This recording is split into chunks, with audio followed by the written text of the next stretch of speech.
Hi, this is my submission for our current reading.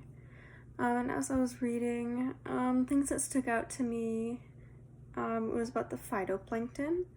It's basically kind of like the tiny, tiny, tiny plants that everything in the ocean, either directly or indirectly, lives off of.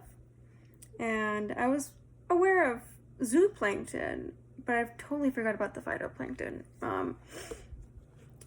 And reading in the book that it has already decreased by at least 40% since 1950 was definitely something that caught my attention. Because not only are they responsible for basically all of sea life being sustained, it kind of goes beyond the ocean. We got the phytoplankton producing a lot of oxygen. We got the phytoplankton helping form clouds. We got the phytoplankton as a carbon capture tool for about 30% of our carbon.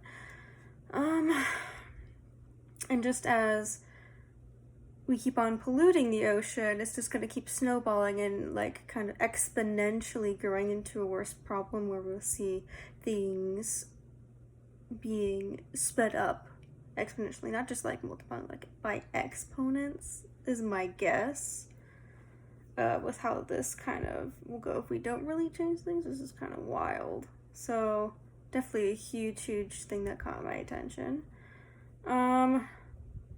Before I move on from this topic, the article that we were given, the one by, let me look her up, there we go, Ayana Johnson, where what I know about the ocean and we need ocean justice reminded me is like, we haven't polluted the entire ocean, which like people would say is like, oh, it's impossible to fill the entire ocean with trash. So it's impossible to pollute the entire ocean or fish the entire ocean, which is obviously not true.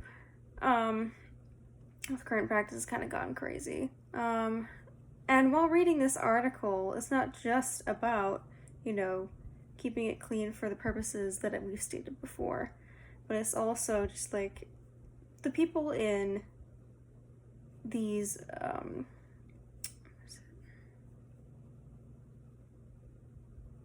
coastal communities, they're usually the ones that do the least.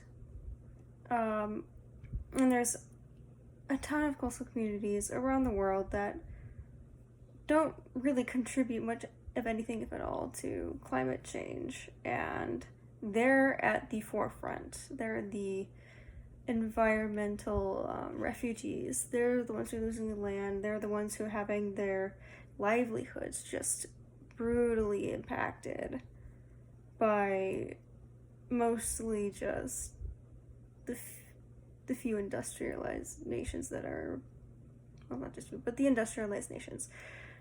So that was the article I was just kind of soaking in. Like every year, 8 million metric tons of plastic, and that's just plastic.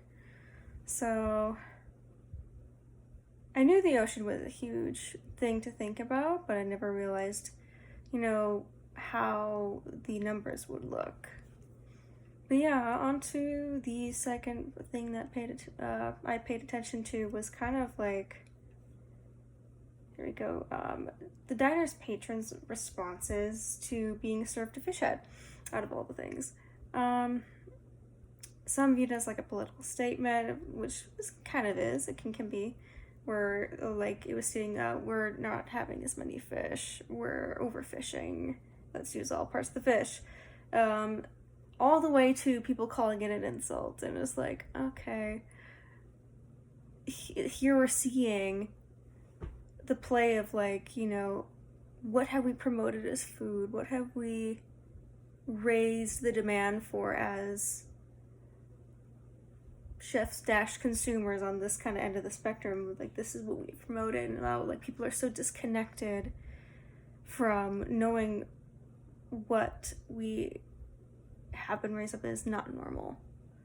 And that's something I definitely want to think about, and something I probably want to incorporate in my future endeavors. Y'all have a good night.